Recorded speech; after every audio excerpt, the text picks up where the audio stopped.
ঘন্টা ধরে ঘুরতে হয়।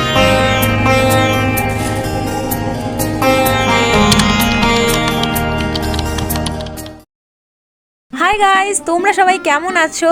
Welcome back to my channel Sutapa's blog. আমি সুতপা, আর আমরা তিনজন মিলে ঘুরতে বেরিয়ে পড়েছি। তো তোমরা কি গেস করতে পারলে আমরা কোথায় যাচ্ছি ঘুরতে?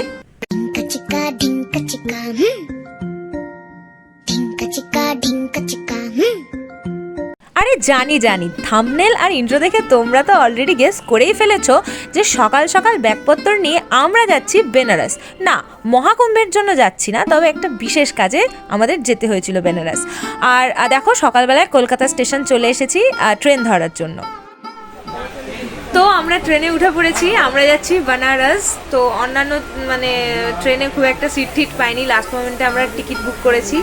তো কলকাতা স্টেশন থেকে গুরুমুখী এক্সপ্রেসে আমরা পেয়েছি সিট, তাতে করেই যাচ্ছি। সকাল 7:40 ছাড়ার কথা, মোটামুটি 6:40 মধ্যে ট্রেনে উঠে পড়েছি।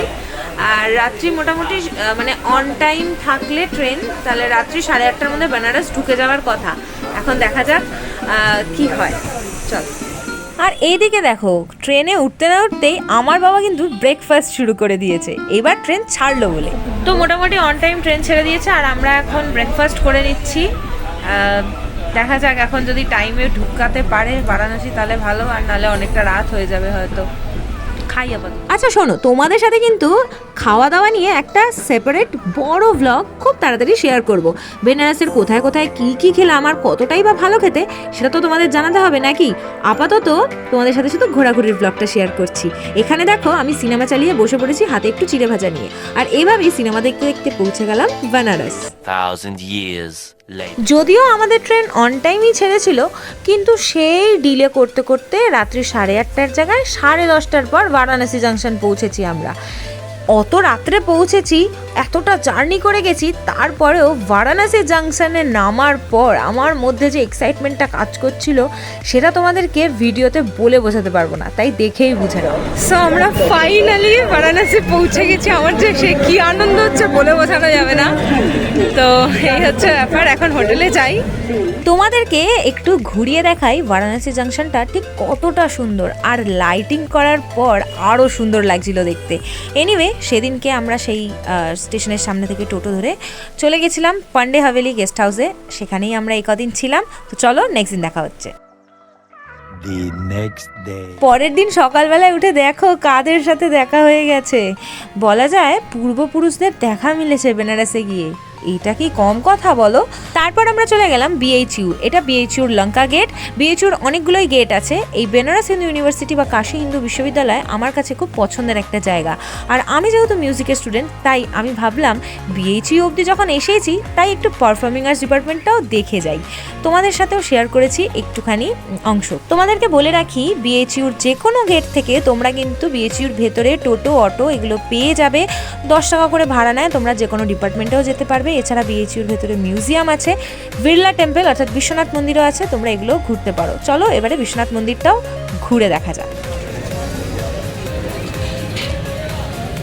আজকে আমরা এসেছি শ্রী বিশ্বনাথ মন্দিরে। তো এটা হচ্ছে বিএইচইউ ক্যাম্পাসের মধ্যেই। বিএইচইউ লঙ্কা গেট থেকে ঢুকে বিএইচইউর ভেতরেই টোটো পাওয়া যায়, 10 টাকা করে নেয় টোটো, অটো।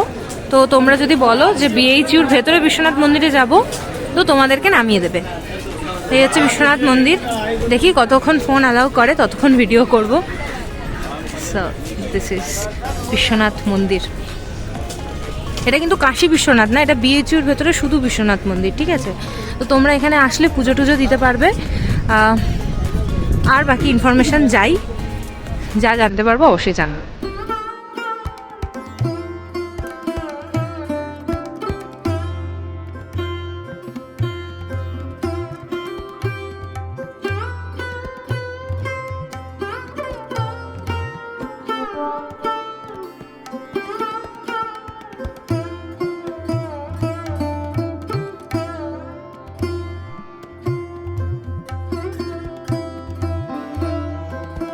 আচ্ছা, তোমাদেরকে এখানে একটা ইনফরমেশন দিই। এই বিশ্বনাথ মন্দিরের নাম কিন্তু বিড়লা টেম্পল, এটা আমি জানতাম না। তাই তোমাদের যদি যেতে হয় বলবে আমি বিএইচইউর ভেতরে বিড়লা টেম্পলে যাব, তবেই তোমাদেরকে এই মন্দিরটায় আনবে। যাই হোক, এইবারে মন্দিরটা ঘুরে দেখা যাক, চলো।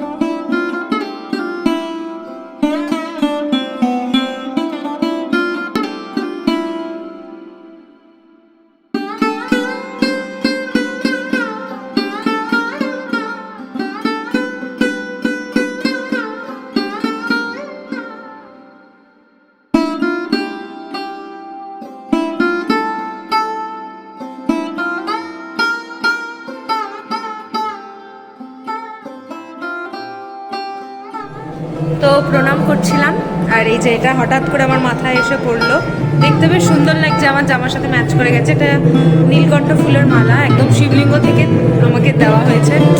আমি তো ভীষণ হ্যাপি, ভীষণ হ্যাপি। একদম সুন্দর লাগছে বলো।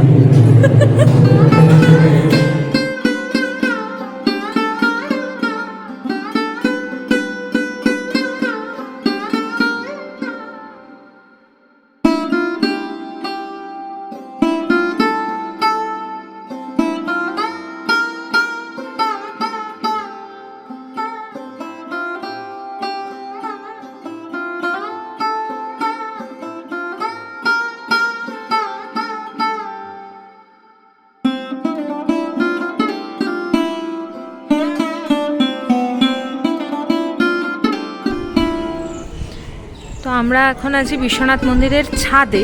এই ছাদের পোর্শনটা অনেকটা বড় এরিয়া, তো তোমরা এখানে যতক্ষণ ইচ্ছা সময় কাটাতে পারবে, যত ইচ্ছা ভালো ভালো ছবি তুলতে পারবে। খুব ভালো ভালো স্পট আছে, আমিও অনেক ছবি তুলে নিয়েছি। আর এখান থেকে তোমাদেরকে নিচের গার্ডেনটা দেখাই, দেখো কত সুন্দর। দাঁড়াও,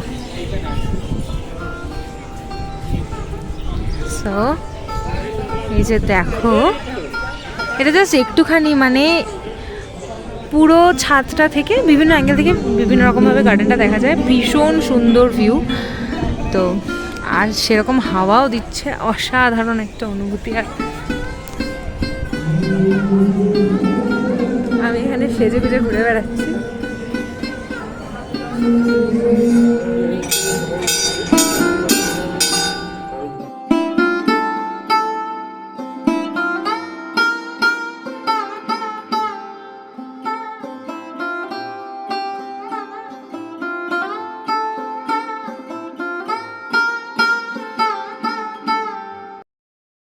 তারপর দেখো বেনারসে এসেছি, বেনারসি পান না খেলে হয় বলো, তাই একটা বেনারসি পান প্যাক করে নিয়েছিলাম হোটেলে গিয়ে খাবো বলে। আর শিবরাত্রির পরের দিন আমরা গেছিলাম বেনারস। তো শিব পার্বতীর এখানে বিসর্জন হচ্ছে, আর বিসর্জনের আগে একটা স্পেশাল শোভাযাত্রা হয় যেখানে শিব পার্বতীর নাচ হয়। তো এটা দেখার মতন ছিল, তাই তোমাদের সাথে একটুখানি অংশ শেয়ার করলাম। তো সেদিনকের মতন তো হোটেলে ঢুকে গেছিলাম। এটা হচ্ছে পরের দিনের লুক। আগে বলো তো আমাকে কেমন লাগছে দেখতে, সেটা ঝটঝট করে কমেন্টে জানাও। আর ওই দেখো ওইদিকে মা আসছে, আর বাবা সবসময় আগে আগে এগিয়ে যায়। ওই যে বাবা যাচ্ছে। তো আমরা সেজেগুজে বেসিক্যালি গেছিলাম কাশি চাট ভান্ডার, দ্য ফেমাস কাশি চাট ভান্ডারে। তো এগুলোর সমস্ত ডিটেল ভিডিও তোমাদের সাথে খুব তাড়াতাড়ি শেয়ার করবো, তো অবশ্যই চ্যানেলটা সাবস্ক্রাইব করে রেখো সেগুলো দেখার জন্য। তো এখন আমরা যাচ্ছি দশাশ্বমেধ ঘাটে সন্ধ্যারতি দেখতে। হ্যাঁ, মানে আমরা সবাই মিলে মানে বেনারসের ফেমাস আরতি দেখতে যাচ্ছি, সন্ধ্যারতি। তোমাদের সাথেও শেয়ার করছি, দেখো। ওই যে মা পিছনে। বেনারসের দশাশ্বমেধ ঘাটের এই সন্ধ্যারতি যে ঠিক কতটা বিখ্যাত তা তো আর বলার অপেক্ষাই রাখে না। সন্ধ্যারতি 6:30 থেকে শুরু হলেও ভিড় জমতে শুরু করে কিন্তু প্রায় 3:30 থেকে। তাই সামনে থেকে আরতি দেখতে হলে একটু কিন্তু আগেই যেতে হবে তোমাদের। সন্ধ্যারতি শুরুর আগে আমরা সবাই মিলে সমবেত কণ্ঠে প্রার্থনা করেছিলাম, সেটার ক্লিপিংস তোমাদের সাথে এই ভিডিওতেই শেয়ার করলাম প্রথমে। তারপর রইল তোমাদের সবার জন্য বেনারসের বিখ্যাত সন্ধ্যারতি।